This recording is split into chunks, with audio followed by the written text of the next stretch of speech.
Hey everybody, it's Marshall McKeer. This is giving my Legends of Tomorrow episode 3 Batman, Superman comic book Easter eggs video where there's a ton of Easter eggs. Not really a ton, but like a bunch, a bundle of Easter eggs in this episode that we're going to talk about. Also, this episode by far is my favorite episode of the season right now because of what happened with Wentworth Miller, Captain Cold stuff, but also what happened with Katie Lott's White Canary and Rip Hunter.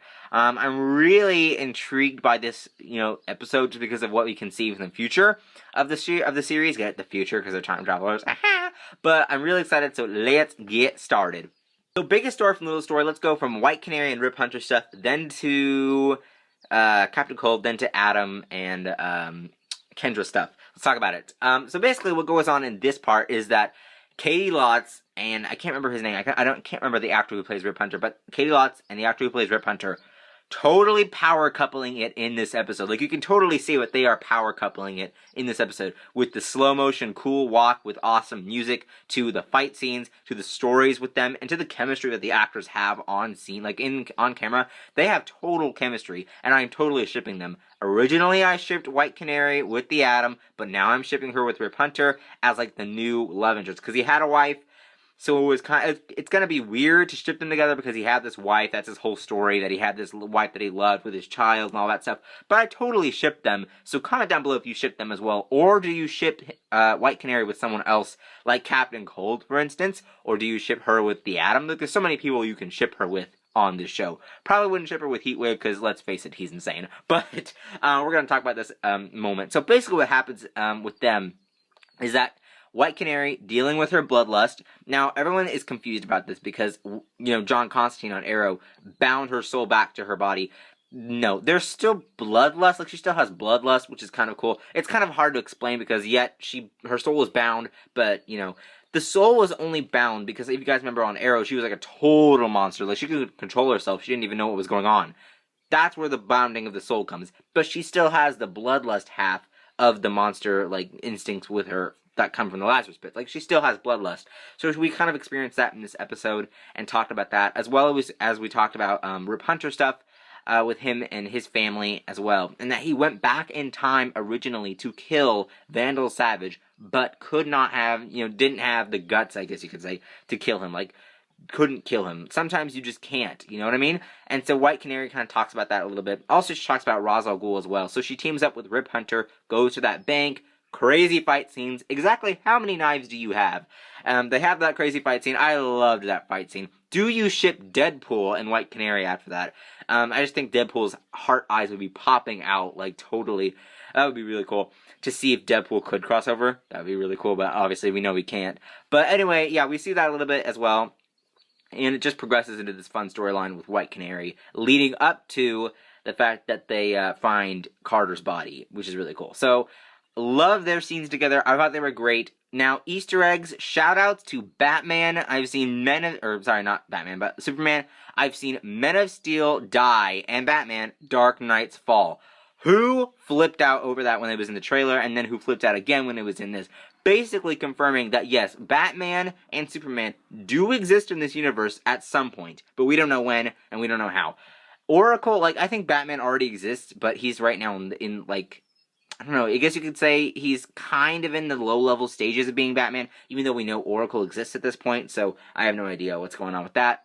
But Superman, we have no trace of him until the Flash crosses over into Supergirl. So we have no idea. So, yeah. And I am going to be making a bonus video talking about that. But anyway, we also got the Easter egg Jonah Hex poster in Rip Hunter's office. So maybe he's been at that time before, and he's friends with Jonah Hex. I have no idea, but we're going to see that soon.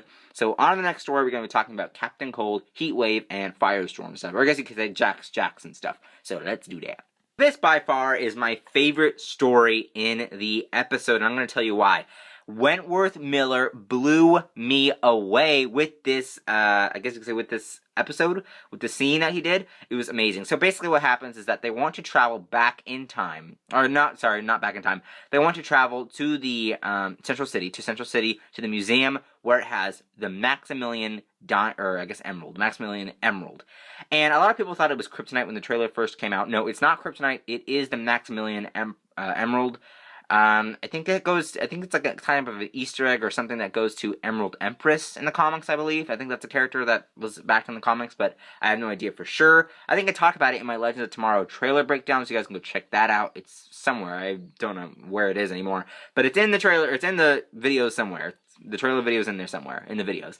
But anyway, so they steal the Maximilian Emerald. I keep saying diamond. I don't know why. They steal the emerald, okay, and they go back to Captain Cold's house. Now, did anyone else think that that house looked so familiar? Now, I have this theory. Now, it's not really a big theory. Originally, I thought, wait a minute. Is that Barry's house? Like, is that Barry Allen's house and Captain Cold used to live in it? Or, here's my thing, because I don't think that's true, but the house just looks so similar to it when he walked in through the door. It looks so similar to Barry's house. So what if it's not the same house, but the same neighborhood, and Captain Cold, the house that he lived in is like the same architectural style, I guess you could say, of Barry's house that he lived in with Joe. So what if you could say that that's the same thing? I have no idea if it's true or not, but maybe they did that to make it seem like, to make you, know, hey, this is Central City, this is, you know what I mean? Like, they wanted to throw that in there, but it looks so much like Barry's house. Anyway, Captain Cold talks to his younger self, tells him, don't let anybody, I can't remember what he said exactly, but don't let anybody, in here, or in here, tell you, you know what I mean? Like, don't let anybody tell you off, basically. That's what he's trying to say. And then his dad comes in, Leonard Snart, or no, not Leonard Snart, sorry, I can't remember his name. Leonard's dad, basically. He comes in and says, hey, get away from there. And then Captain Cold's like, and then basically tells him, this is the Maximilian Diamond, or Emerald, oh my gosh, here's the Emerald, here you go, don't make the mistake. He tries to sell it to a cop, and he gets arrested. So, yeah, so it's basically the same thing. But Leonard Snart as a child never met Leonard Snart as a adult. So that's going to have some effect. I know it is. I know it's going to have an effect on Captain Cold sometime. I don't know when, but it's probably going to have an effect. But I love this storyline. Captain Cold's basically my favorite character on the show, with White Canary, a little bit of Jax Jackson in there as well. Throw them in there. They're my favorite characters so far. Didn't really like Hawkman as much, but, he's still kind of like a good thing, But let's go on to the next story. The next story is The Atom.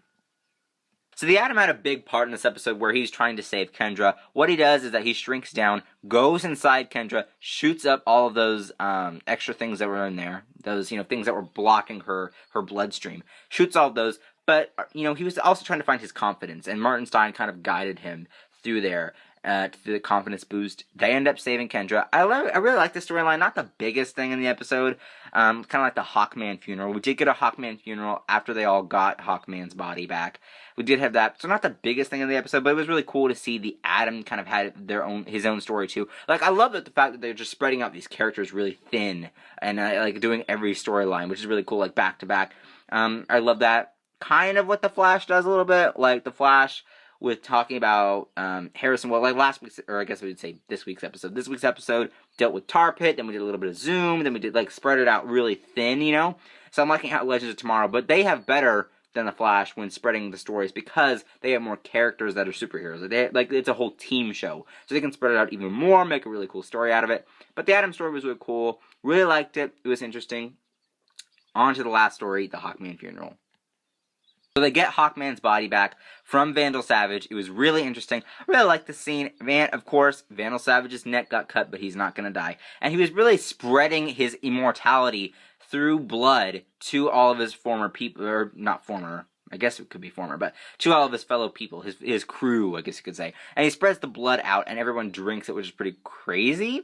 But that happens. I thought that was really interesting. Did anybody else see the White Canary stabbed to the floor? Like, that guy is not dead, but I'm definitely sure the wood floor is dead because she stabbed it so many times. I thought it was hilarious.